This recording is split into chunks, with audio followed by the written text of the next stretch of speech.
এদিকে আবারও শেখ হাসিনাকে ক্ষমতায় বসাতে গোপনে কাজ চালাচ্ছে রাষ্ট্রপতি শিহাবুদ্দিন চুপ্পু। শেখ হাসিনাকে গণসংবর্ধনা দিতে প্রস্তুত থাকতে বলেছে ভারতীয় মিডিয়া, অর্থাৎ দেশে আসার সব সিস্টেম রেডি। শেখ হাসিনা আবার আসবে, আওয়ামী লীগ আবার ক্ষমতায় আসবে এবং এটা সাময়িক, এই বিপদগুলো সব সাময়িক। এবং শেখ হাসিনা যে উন্নয়ন করেছে, কিয়ামত পর্যন্ত তার এই দেশে ক্ষমতায় থাকা দরকার, এই সমস্ত উত্তম সিদ্ধান্ত গ্রহণকারী। আগামীতে যদি যে কোনো সুরতে, সেটা আগামীকাল হতে পারে, তারা ফিরে আসবেই প্রতিপক্ষের জন্য, বিএনপি জামাতের জন্য আজরাইল হিসেবে তার আগামী দিনে আসবে। গণসংবর্ধনার প্রস্তুতি নিন বাংলাদেশে।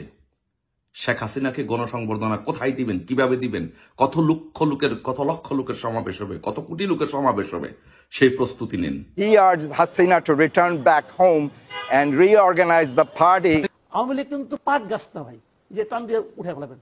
আওয়ামী লীগ বেসিক্যালি বট গাছ, এটা তোলা কঠিন। কারণ বাংলাদেশ দর্শক, দেশ প্রবাস দূরে কিংবা কাছে বসে যারা আমাদের দেখছেন, আশা করি সবাই ভালো আছেন। এইমাত্র পাওয়া খুবই গুরুত্বপূর্ণ এবং এইমাত্র পাওয়া সব থেকে গরম সংবাদ আপনারা দেখতে চলেছেন, তা একটু সময় নিয়ে ধৈর্য ধরে দেখবেন। দর্শক, কি শুরু হয়েছে আসলে বোঝা বড় দায়। সাবেক প্রধানমন্ত্রী শেখ হাসিনাকে নিয়ে যেন আলোচনা শেষই হচ্ছে না। তিনি আন্তর্জাতিক আদালতে ডক্টর ইউনূসের নামে মামলা করতে যাচ্ছেন এবং পদত্যাগপত্র না দেখাইতে পারলে সেখান থেকে কিন্তু ডক্টর ইউনূস সাহেবকে শাস্তি দেওয়া হবে, এমনটা জানিয়েছে।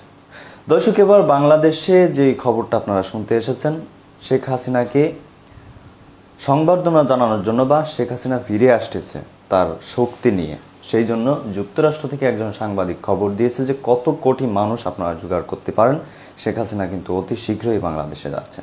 দর্শক, এ বিষয়ে গুরুত্বপূর্ণ তথ্য দিয়েছেন সাবেক একজন এমপি গোলাম মওলা রনি সাহেব। তিনার মুখ থেকেই আমরা শুনবো, আশা করি সঙ্গেই থাকবেন। আবার আসবে, আওয়ামী লীগ আবার ক্ষমতায় আসবে এবং এটা সাময়িক, এই বিপদগুলো সব সাময়িক। এবং শেখ হাসিনা যে উন্নয়ন করেছে, কিয়ামত পর্যন্ত তার এই দেশে ক্ষমতায় থাকা দরকার, এই সমস্ত উত্তম সিদ্ধান্ত গ্রহণকারী।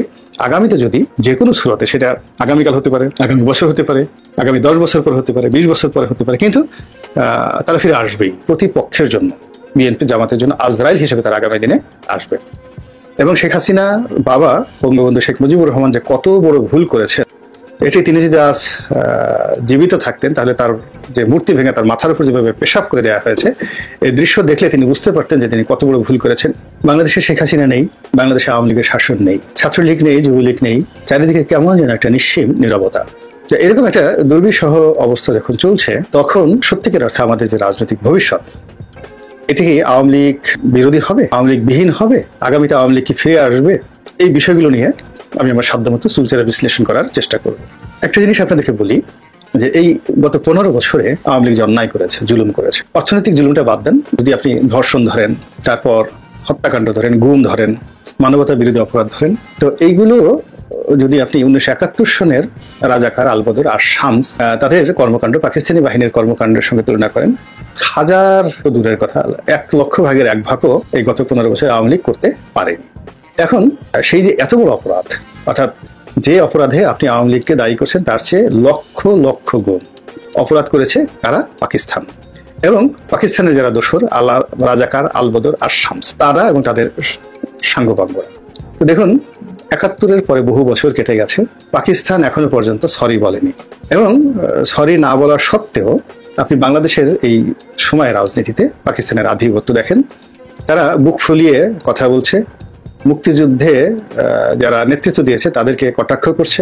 এবং শেখ হাসিনা বাবা বঙ্গবন্ধু শেখ মুজিবুর রহমান যে কত বড় ভুল করেছেন, এটি তিনি যদি আজ জীবিত থাকতেন, তাহলে তার যে মূর্তি ভেঙে তার মাথার উপর যেভাবে পেশাব করে দেওয়া হয়েছে, এই দৃশ্য দেখলে তিনি বুঝতে পারতেন যে তিনি কত বড় ভুল করেছেন। এইরকম ঔদত্যপূর্ণ, কুরুচিপূর্ণ কথাবার্তা পাকিস্তানের প্রধানমন্ত্রী শাহবাজ শরীফ এখন বলছেন, আর বলার পরেও আমরা পাকিস্তানের যিনি রাষ্ট্রদূত রয়েছেন তাকে মাথায় করে নাচ্ছি। এই যে দেখেন বাস্তবতা, সময়ের বিবর্তনে। ওই সময় যারা রাজাকার ছিলেন, আলবদর ছিলেন, আসাম ছিলেন, রাজনৈতিক দল হিসেবে তাদের প্রমোটার হিসেবে জামায়াত ইসলামী ছিলেন, তারাও কিন্তু সরি বলেনি। তাদেরকে গর্তে ঢোকানোর চেষ্টা করা হয়েছে, অপদস্থ করার চেষ্টা করা হয়েছে, ব্যান করার চেষ্টা করা হয়েছে, কত কিছু করার চেষ্টা করা হয়েছে, কিন্তু তারা কখনো সরি বলে নাই।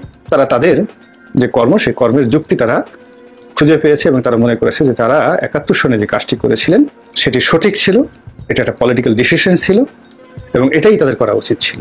এই জন্য তাদের কোনো অনুতাপ নেই, এই জন্য তাদের কোনো যাকে বলা হয় অস্বস্তি নেই, হীনমন্যতা নেই।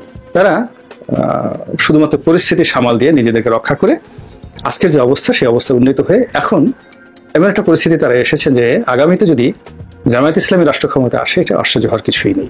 এর কারণ হলো, মানুষ যখন একটা কাজকর্ম করে এবং সেই কাজের উপর সে একেবারে যাকে বলে হয় স্ট্রেট থাকে যে আমি যেটা করেছি সেটা ঠিক আছে, তখন এক ধরনের পরিবেশ পরিস্থিতি তৈরি হয়। আর মানুষ যখন সরি বলে, ভুল স্বীকার করে, ফিরে আসার চেষ্টা করে, তখন আরেক ধরনের পরিস্থিতির সৃষ্টি হয়। তো সরি না বলার কারণে কি হলো, তাদের কোনো নৈতিক পরিবর্তন হয়নি, চরিত্র পরিবর্তন হয়নি। আপনি যতই তাদের কাছে যান, ঘুরে ফিরে তাদের সেই সাম্রাজ্যবাদী চরিত্র দ্বারা আক্রান্ত হবেন। তো সেই দিক থেকে এত বড় বাংলাদেশে যে একটা দুর্ঘটনা ঘটলো আওয়ামী লীগের জীবনে স্বাধীনতার পরে, এটি তৃতীয় বিপর্যয়, তৃতীয় না ঠিক চতুর্থ বিপর্যয়। প্রথমটা 75 সনের 15ই আগস্ট এই বিপর্যয় এসেছিল। এরপরে 1996 থেকে 2001 সনে তাদের সরকারের পর তারা যে পতন হয়েছিল, এটা দ্বিতীয় বিপর্যয়। 1/11 সময় তৃতীয় বিপর্যয়। আর এটা এখন এই যেটা হলো, এটা চতুর্থ বিপর্যয়। এর বাইরে অনেক তাদের উপর ব্যক্তিগতভাবে আক্রমণ হয়েছে, কিন্তু জাতীয়ভাবে, রাষ্ট্রীয়ভাবে তারা 4টি যে বিপর্যয়ের মধ্যে পড়েছিল, এইবার 2024 সালের বিপর্যয়টি তাদের সবচেয়ে বড় বিপর্যয়। তো এখন তারা কি আগামীতে রাজনীতিতে আসতে পারবে কি পারবে না, তার চেয়ে বড় ব্যাপার হলো তারা কিভাবে ফিরে আসবে। যদি তারা জাপানের মতো সরি বলতেন, যদি তারা নিজেদের ভুল স্বীকার করতেন এবং যারাই অপরাধ করেছে তাদেরকে আইনের হাতে সোদর্প করে এই দলের যারা ভালো নেতা কর্মী তারা যদি রাস্তায় আসতেন যে আমরাও বিচার চাই, এদের বিচার চাই, তাহলে আওয়ামী লীগের রাজনীতির একটা নতুন ধারা তৈরি হতো। তখন আওয়ামী লীগ অস্বীকার করার মতো কোনো শক্তি এই বাংলাদেশে থাকতো না।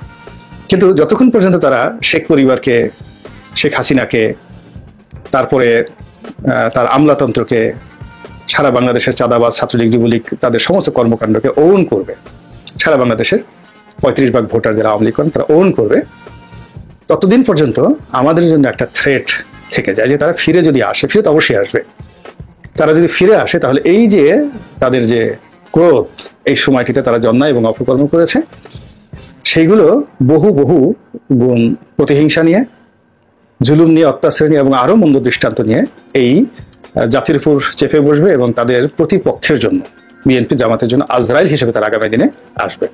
বিএনপির কথা বলি, বিএনপির জীবনে সেই 1/11 দুর্বিষহ হয়ে আসে এবং বিএনপির শেষ জমানা 2001 থেকে 2006 সন পর্যন্ত, সেই সময়টাতে তাদের বিরুদ্ধে যে অভিযোগ, সেই অভিযোগগুলো নিয়ে 2007 থেকে আজ অবধি বিএনপির নেতাকর্মীরা কেউ বলেনি যে এটা ভুল হয়েছে, অন্যায় হয়েছে, জুলুম হয়েছে এবং এই কাজগুলো ভবিষ্যতে করা যাবে না এবং এই কাজ যারা করেছে তাদের কারোর সঙ্গে বিএনপির কোনো সম্পর্ক নেই, এই কথাগুলো বলেনি। না বলার কারণে কি হচ্ছে, বিএনপির শীর্ষ পর্যায়ের নেতারা তারা যতই নিজেদেরকে ভালো বলুন না কেন, তৃণমূল পর্যায়ের বিএনপির নামধারী বা বিএনপি করে কিন্তু মনে মনে খারাপ চিন্তা করে, বিএনপি করে কিন্তু ভবিষ্যতে মন্ত্রী এমপি হতে চায় না, সে চাঁদাবাজ হতে চায়, মানে একটা দলের মধ্যে তো নানা রকম খারাপ লোক আছে।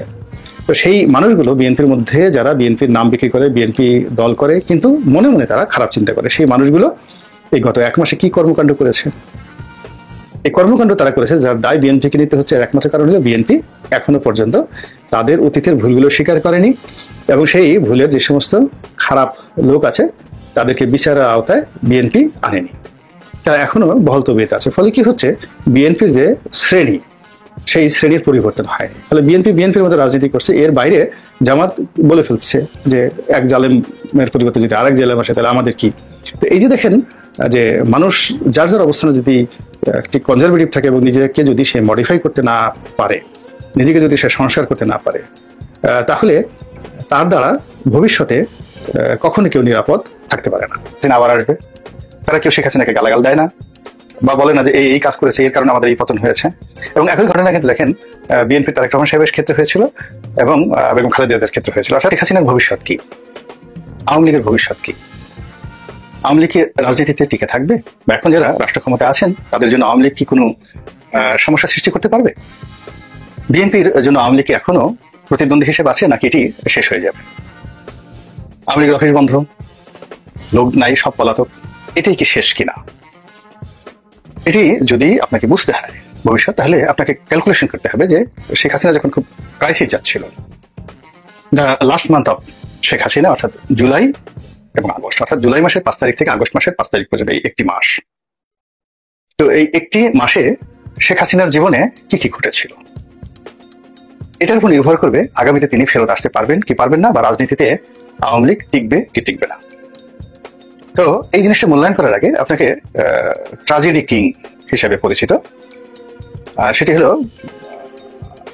নবাব সিরাজউদ্দৌলা। তার যে শেষ একটি মাস অর্থাৎ 23শে জুন 1757, এই সময় থেকে আপনি যদি 23শে মে এই একটি মাস আপনি বিশ্লেষণ করেন, তাহলে আপনি দেখবেন যে তার খুব কাছের যারা মানুষ তারা তার সাথে বেইমান। ভারতের কেন্দ্রীয় স্বরাষ্ট্রমন্ত্রী জনাব অমিত শাহ একটা ভয়ঙ্কর আপত্তিকর মন্তব্য আবার করেছেন। আবার বলছি কারণ উনি অত্যন্ত আপত্তিকর মন্তব্য মাঝে মাঝেই করেন। ভারতের অভ্যন্তরীণ রাজনীতিতে ভারতীয়দের সম্পর্কে করেন, ভারতীয় মুসলমানদের সম্পর্কে করেন, কিন্তু তিনি বাংলাদেশ সম্পর্কেও নিয়মিত বিরতিতে অত্যন্ত আপত্তিকর মন্তব্য করেন। উনি গতকালও করেছেন, এর আগেও করেছিলেন, সেটাই আসবো। গতকাল তিনি কি বলেছেন একটু দেখতে চাই। উনি বলছেন, আমি আপনাদের সবাইকে ঝাড়খণ্ডে বিজেপি সরকার গঠনের জন্য আবেদন জানাতে চাই এবং আমরা প্রত্যেক বাংলাদেশি অনুপ্রবেশকারীকে উল্টো করে ঝুলিয়ে সোজা করব। তিনি বিজেপি নেতারা বলছিল যে সাঁওতাল পরগনায় আদিবাসী জনসংখ্যা কমছে, তারা ক্রমে বাড়ছে বাংলাদেশি অনুপ্রবেশকারীদের সংখ্যা তারা বলছেন। এই অভিযোগের পুনরাবৃত্তি তিনি করেছেন। তিনি বলেন যে এখানে অনুপ্রবেশকারীর সংখ্যা বাড়ছে, আদিবাসীর সংখ্যা 44% থেকে নেমে 28% নেমে আসছে। যেহেতু অনুপ্রবেশকারীরা জেএমএম, কংগ্রেস ও আরজেডির ভোট ব্যাংক, তাই এখানকার সরকার জনকল্যাণের পরিবর্তে অনুপ্রবেশকারীর কল্যাণে নিযুক্ত হয়েছে। অমিত শাহ বলেন, বাংলাদেশ থেকে অনুপ্রবেশের বিষয়টি তদন্তের জন্য ঝাড়খণ্ড হাইকোর্ট একটি কমিটি গঠনের নির্দেশ দেয়। তিনি আদালতকে ধন্যবাদ জানাতে চান। এই তদন্তের জন্য কেন্দ্র শিগগিরই ঝাড়খণ্ড সরকারের সহায়তায় একটি কমিটি গঠন করবে। বাংলাদেশে অনুপ্রবেশকারী, আমরা সিরিয়াস আলোচনা যাওয়ার আগে ফেসবুকের একটা ফানের কথা মনে পড়লো, খুব ইন্টারেস্টিং। আমরা ইদানিং তো সবকিছু নিয়ে খুবই দুর্দান্ত সব ট্রোল করি। শেখ হাসিনার কথা বলে বলছেন যে উনি তো অনুপ্রবেশ করেছেন, তো ওনাকে উল্টো ঝুলিয়ে সোজা, বা আওয়ামী লীগের আরো বহু লোকজন আছে যারা শামীম ওসমানকে ভারতে দেখা গেছে, আরো অনেকেই আছে আমরা নিশ্চিতভাবে জানতে পারি, তাদেরকে আগে সোজা করা হোক, এসব কথাবার্তা লোকজন বলছেন। জোকস অ্যাপার্ট, নির্বাচনী সভা ছিল এটা, পলিটিক্যাল রেটরিক থাকে বিভিন্ন নির্বাচনী সভায় ভোট ব্যাংক আকর্ষণ করার জন্য। কিন্তু প্রশ্ন হচ্ছে, আপনি কি সব কথা বলতে পারেন? সব কথা বলা যায়? হেট স্পিচ বলে একটা কথা প্রচলিত আছে, এখন হেট স্পিচকে ক্রাইম হিসাবে দেখা হয়। অবশ্য জনাব অমিত শাহকে দোষ দিয়ে লাভ কি? গত নির্বাচনী ক্যাম্পেইনে অসংখ্য হেট স্পিচ দিয়েছেন তারই গুরু নরেন্দ্র মোদী। এই দুজন তো মোদী বললে শাহ আসেন, শাহ বললে মোদী আসেন, আমরা জানি। তাদের এইরকমই অসাধারণ মণিকাঞ্চন জোর আমরা বলি না, সেরকম। সো সেটা তিনি করেছেন, এখন অমিত শাহ করছেন।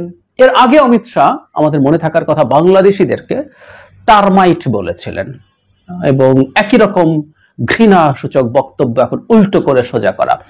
বাংলাদেশে অনুপ্রবেশকারী ভারতে কি অনেক আছে?